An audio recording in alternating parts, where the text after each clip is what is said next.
Hi, everybody. Welcome to this week's podcast from the MSP Business School. My name is Tim McNeil, and I'm joined with my business partner Rob Rogers of OSR Manage. I also have Brian Doyle from VCIO.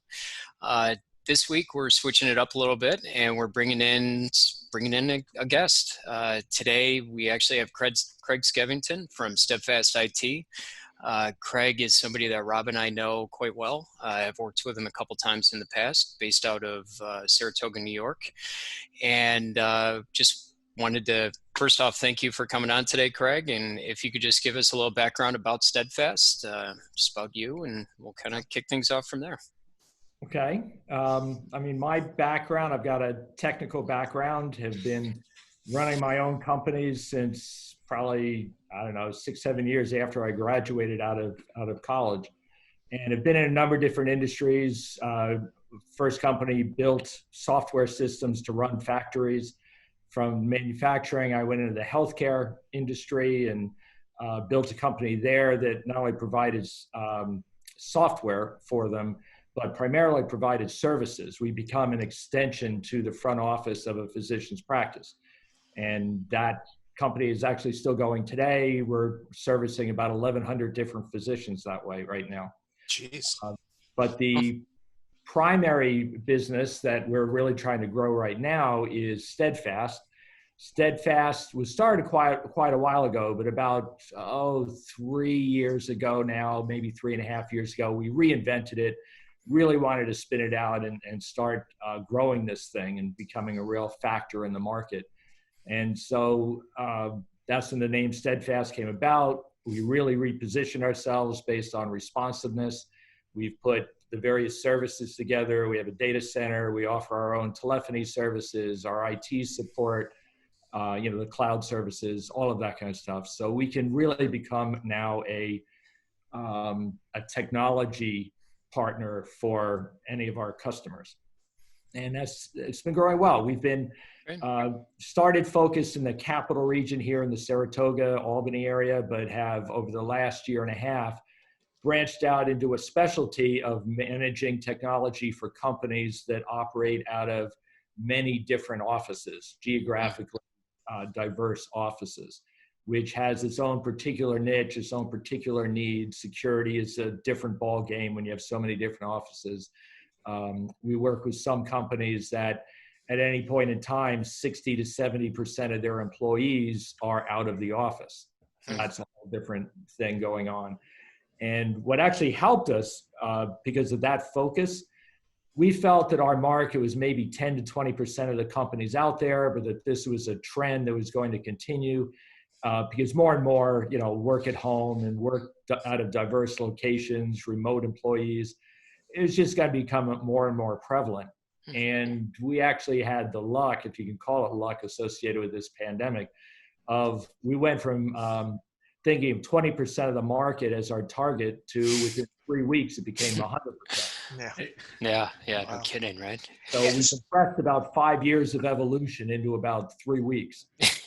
So what made you jump in it? Because that's an interesting type of niche there. How did you get there in your mind and say, okay, this is where we're going to go and this is how we're going to be special? We, as most do, you start looking at, you want to focus. Yep. You can't just be everything to everybody. So we started looking at industry segments, and it just wasn't playing out for us, to try to specialize by industry. Mm-hmm. And then we started noticing where we really do well is with companies that, as I said, operate through a lot of different, offices. We have one customer, for example, they're headquartered in Vermont, but they operate 44 different offices throughout the Northeast, from, Pennsylvania, all through New York, Maine, Connecticut, et cetera. Jeez. And we're their sole IT, and technology provider. And we're providing all of those different services for them. And we said, this is, it's a special need to do that. We inventory their hardware for them, because if there's somebody's power supply goes bad on them, there's not much we can do remotely. So we spin up a new one, send it out to them. They ship us back the old one, and we're good to go. So we've done a lot of different things like that. We've had to do a lot of farming relationships with bandwidth partners, because when the offices are so spread out, your connectivity becomes an issue. Cloud services meant a lot. So we have our own data center for that. So it really rolled out across what different services and facilities and assets do we need to have in place to service those kind of companies. And unless you specialize in that, you don't do it. Interesting. So, are you, with COVID happening, and has that changed? Knowing that you were already starting this transition, trying to find companies that were predominantly remote or just in multiple offices, like how has COVID changed how you prospect? Like, are you now looking at companies in the Saratoga greater area? I mean, you just mentioned Vermont. I know you've talked to me about that before. Are you looking to make this more, can you see this being more of a regional / national thing? Like, how do you envision your prospecting moving forward? Right now we think of ourselves as a Northeast firm, definitely not a Saratoga, Albany firm. Yeah. And we prospect that way. And we, everybody focuses on the digital side of things, and that's a necessary part of the marketing. But we tend to target, we tend to identify key accounts that we want to go after, and we pursue them rather than hoping they come to us. I see. So you kind of identify a Dream 250 type of group. That's so weird. Yeah. Okay. All right. I'm with you here. You kind of identify a Dream 250 type of group, and then you market to those people. It's almost like we've talked about that before. I was going to say, by the way, Craig, if Rob didn't get that in before this episode was over, I would have felt right about it. Yeah, even if it didn't have anything to do with it, he would have brought it up. I would have put it up. He would have just closed out with, hey, Rob, 250 here. But anyhow. Interesting. Yeah, I mean, if you rely strictly on the digital side, I mean, again, digital is a necessary part. I'm not trying to say don't do it, but you get 5-person companies, you get all these different companies. Our sales process is very consultative in nature. It's not a, how many people do you have, what services you want, here's a quote, tell me what you want. It's to really get involved and really study what they have in place right now. We go through the tickets that they've been generating, because I'm jumping around a little bit, but what we do, we actually have 2 different engineering groups within Steadfast. One group is focused on, pounding out tickets. It's technology. Things go bad in unexpected ways. So you need to respond to that. And their focus is on responsiveness, how fast they can respond. If you look at various studies, the average time to first response from an email is sent in or whatever is running about 5.5 hours in the industry. We're running somewhere between 8 and 12 minutes. And that's their forte, is to just jump on these things. And we built our own internal systems to manage that and provide an SLA, all that kind of stuff. But what we did is we have a second group, which is the fastest way you can prevent a ticket or respond to a ticket is by preventing it from happening in the first place. So what these guys do is they're constantly studying the tickets that do come in, and they try to figure out what could have been in place that would have prevented this ticket from being submitted in the first place. And their goal is, like, in the first 90 days, we can generally reduce the number of support tickets coming in by about 30%. And then we continue to move on from there. So their job in that team is to put the first team out of business, essentially. Wow, I love that idea. Yeah, that is a good idea. That is. And that's what we do in the sales process, is the team goes in and studies their tickets, studies their infrastructure, and comes out and said, look, 20% of your tickets are printer related. If we can do this and this and this, we can cut that in half. You've got another 25% that are network related. Here's why we think that's happening. Here's what we would do to change it. So we go through all of that kind of stuff, and we come in and we make recommendations to our prospect, who's not our customer yet, and say, here's what we found. Here's what we would do to change things around. Here's what things will look like at the other end of this. Would you like us to propose something to you? Okay. And that's when we move on, because now we have a big thing. You've got to earn the right to give a proposal. If you're just throwing proposals out because somebody asked for it, it's not worth the paper it's on. Yep. Yeah. So you go through a full qualification process there, really make sure that there's opportunity, the opportunity's right, the right fit, right products, all that. And the big thing is when you're talking to a group and you get a light bulb to turn on in their head about something that they hadn't seen before or hadn't thought of doing it a certain way that way before, that's what they're buying. They're not buying your backup services. Right. They're buying that relationship. Yeah. And that's what we focus on. Terrific. Interesting. Okay.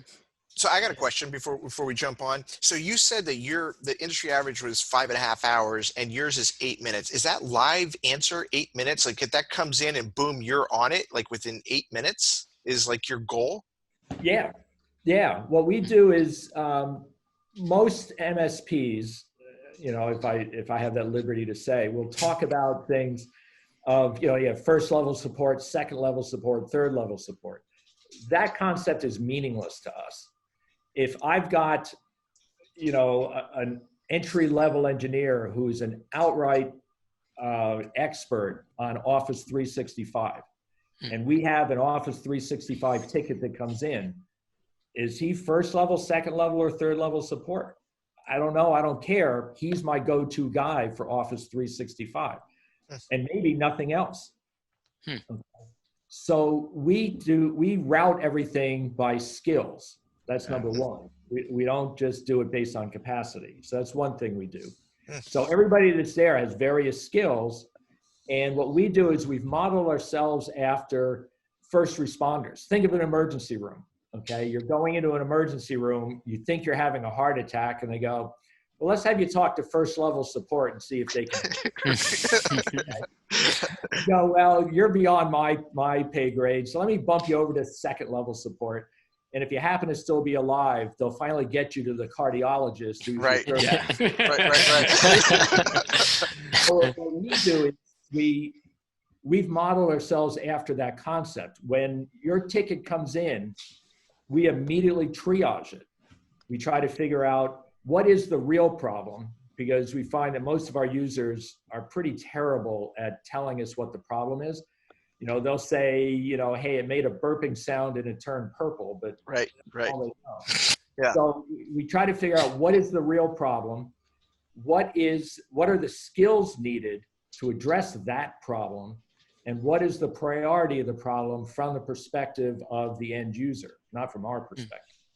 And based on that, it gets and that's part of what our system does, is it routes it to the appropriate person. But triage is the highest priority of anything in there.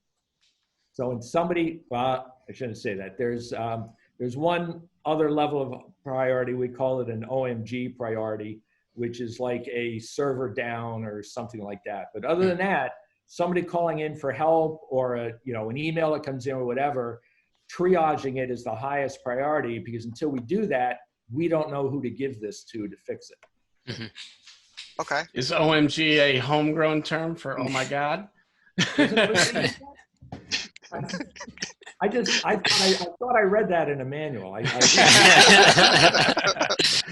Good stuff.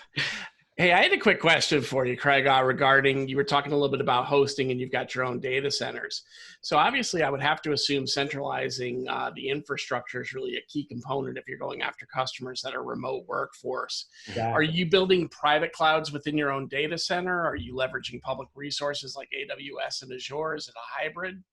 We use them as a backup for us. So we develop private clouds in our data center, and then we'll use AWS as a backup to us. What we found is that a lot of people, everybody, it's in vogue to say everything should go out to the cloud. And then you're talking to the business owner and goes, where is this cloud? And I go, I don't know. It's in North Carolina today, but it may get moved to Arizona tomorrow. I don't know where it is. And they're going, wait a minute, my business is depending on this, and nobody even knows where it is. So for us to be able to go in and say, look, it's the same services, but It's at 125 High Rock Avenue in Saratoga Springs. If you want to go in and touch it, I can let you in the door and you can touch it. You've got my number if you need to, service it or whatever. It just makes them feel a lot more comfortable. And then we can leverage AWS and those others in the event that our cloud fails and we need a backup for it. Perfect. Interesting. So, go ahead. I was just going to ask, so the first step with a customer, I guess, would identify what in their infrastructure potentially can't be moved. And then, how do you work around those kinds of challenges? That's all the initial discovery. Okay. Process. That's what we're doing. And those are some of the recommendations, we may come back to them with. And it's amazing a lot of times, because they've had other providers in there, that their goal is, let me sell whatever the market will bear. Yeah. So we're seeing these monster servers in there where all they needed was a NAS, things like this. And so we can literally come in. For us, having a 5 and 10 year relationship is far more important than doing a one-time sale. Of course. Yeah. So for us to come in and say, look, we can simplify a lot of this for you and save you money in a lot of cases. Just, again, it's part of the relationship that we need them to trust us. I think if you get the customer or the prospect to trust you and to feel like, we're going to treat them fairly in a good direction, what services we provide is kind of a detail after that. Yeah, agreed. So just to switch it up a little bit and go back to that Dream 250 that Rob loves to talk about so much. I know one of the things that we had talked about offline before this, over the last couple of weeks, was just the a very, very large opportunity that you have in the pipeline right now. Something that, quite honestly, I'd never heard of a deal this size and of this nature within the MSP industry. So I'm just curious to see how that, without super details, just how it came about. Like, how do you get yourself in front of these whales that, quite honestly, they're monthly numbers that I have never seen before with an MSP. I had mentioned it's a healthcare provider, and very large. And this might be cheating a little bit, but I mentioned the other company that I have in the healthcare industry. They were a customer of that business. And so we had the connection in through that. So we used that to get in front of them. And we really posed a kind of a question to them, that what was happening was they had these huge expenses. A lot of healthcare providers have this. Monday mornings, they get crushed with calls coming in because they haven't been open since 5 o'clock Friday. So what they're doing is they have their own internal call center, got very large. Even that's not large enough to handle the Monday morning crunch. So now they have this overflow service that's down in Georgia that's costing them an arm and a leg, all this kind of stuff. And I went in more as a consultant to figure out what could they do about it. Okay. And really showed them that by going to a 24-hour operation that ran through the weekend, so that you could call and make a schedule, make an appointment at 3 o'clock Saturday morning, if that's what drives you, would actually reduce their costs. But they needed technology to do it. And that's where everything came in. They needed different telephony services. If you've got people operating 24/7, you need different servers in there. There's no maintenance window when you're running 24/7. So we had to come in and work with them on that. It was just a whole redoing of it. But they felt very comfortable, because not only does it save them money, it provides a much better service to their patients. So how many hours so first off, you kind of wiggled your way in there and just had an open conversation, and you were just consulting with them, and they kind of opened up and said, we kind of do have an issue. And, they kind of talked about it a little bit. How many hours did you have to invest in the understanding of the problem before you could even come to them with a solution? And did you charge them for that? Okay, and a couple questions in there. One is, they didn't come to me with they came to me with, we have a capacity problem on a Monday morning. Got it. And they were actually talking to me through this other company. Okay. They said, you provide us with some extra capacity and stuff like that.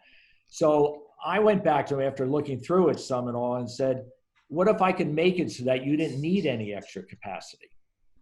Okay. And that's when things got going. So I've probably put in, I didn't track my time on this, but I've got over 100 hours into this thing easily. Okay. Wow. And did you kind of like benchmark this as you were going along with them, saying, look, if I can do this, does it make sense to go forward from there? Or did you just spit in a promise, wing in a prayer, you just went in? Because I got to be honest, Craig, I hear 100 hours invested at your level, at the CEO level, and like everybody's going to freak out and be like, there's no way I can invest that type of time on the hope. So like, how did you get there? Like, how did you like kind of secure your risk moving forward, knowing that, okay, I think I can get a little further with these guys? What you need to do is at each step, you need to make sure that the prospect is putting more and more skin in the game. Mm-hmm. That's the big thing. I think that's the mistake many worry about is, let me just keep putting in more and more and more and more time. Mm-hmm. And then when you finally go and say, okay, time for you to put some skin in the game, and they go, no, I'm not interested. Yeah. Okay. So is that a monetary skin, or is that a time skin, or does it matter? In this particular case, it was time. Got it. Time and information. I wanted to see how serious they were by what kind of information they were willing to give me. And were they willing to put in the time to collect that information? And they were through every step of the way. Okay. So that's why I kept, that's why you kept going. Yeah. I'll go to the next step and do some more. Yeah, now, makes sense. Typically, there'd be some monetary, compensation in this as well. But this is just such a big deal. I was, willing to try it. Yeah. Okay. Makes sense. Perfect. Very cool. Very cool. Any other great tips about harpooning whales you might want to share? Any other thoughts that you went through, or any pain you had during the process that you might want to, point out so people can think about, overcoming those objections that often come up, and especially in those more sizable deals? Learn how to manage the whale, because a lot of whales, not just whales, any account would say, well, just give me a proposal. And they just say, I don't want to here's a classic. I don't want to make you put in a lot of time and effort into this thing if in the end we're going to find out that you're out of our budget anyway. Right. So give me a proposal, just a budgetary proposal, and then we can move on from there. You've just commoditized. Yeah. And totally agree. Yep. And that is one of the biggest mistakes within the MSP industry right now. It's turning into, in a roundabout way, with a lot of people, it's turning into a commodity just because so many people do that. Yeah. It's just so tempting to do it. Yeah, it is. It is. And, because what if they sign? Minimal effort. Well, that may not How often does that happen? Yeah, I know. Yeah. But that's the mentality. That's the mindset, though. I mean, that is the mindset. I mean, I can't remember many times where I went to somebody and said, wait a minute, don't sign that. I don't give them the chance to. I want the relationship, and I want them to want to work with me. Because we've had somewhere we've gone in and we were 2 to 3 times what they were paying for with their current provider, and we still got the business because you get them to the point where they want to work with you. And I say, I can't do it for that price. If I do it for that price, a year from now, you'll be looking for somebody else just like you are now. Yeah. Okay. I mean, so like putting in 100 hours, that's a lot, to include doing all of the CEO stuff that you do. Like, what is the work-life balance for you over there? It seems, I know you're a big triathlete. You're always out there crushing us little bugs, with your, elite athleticism. Like, what is the work-life balance for you right now with these type of things going on? It's hard. I mean, I'm not going to deny that, but I set up things to do. The biggest mistake that I can make for me is to just take some time off and, maybe, I don't know, go to the beach or something like that, because you never get your mind off work.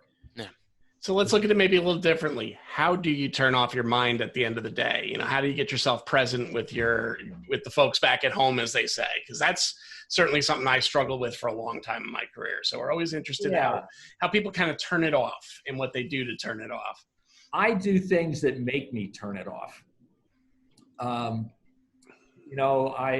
wife and I summited Kilimanjaro a few years back. Oh, wow. Trust me, when you're sitting on the top of Kilimanjaro, nothing else matters, I would assume. Yeah. And if you're thinking about work right then there's bigger issues. Yeah. Yeah. So those are the kind.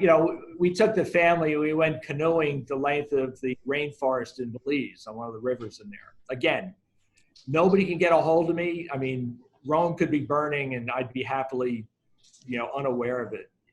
We go into the Grand Canyon. I'm getting my skydiving certification right now. Perfect. When you're on the edge of that plane, you're not thinking about work. So you're all about adrenaline and outdoors. I like it. I'm looking for things that I don't even have to think about turning it off. You have to. There's no other option. Yeah. Perfect. Yeah. Well, we like to close out having a little bit of fun too, and we call it the speed round. Just 5 quick questions. Love to hear what you think. So we're going to start with the first one. Text, talk, or Teams? Teams. Okay. Music, movies, or TV? Music. All right. What age do you want to retire? I don't. That's a beautiful answer. I love it. It's a trick question. It was a trick question. Yeah, it is a trick question sometimes. And what I want to do is get the businesses to the point where I can phase in and out. Perfect.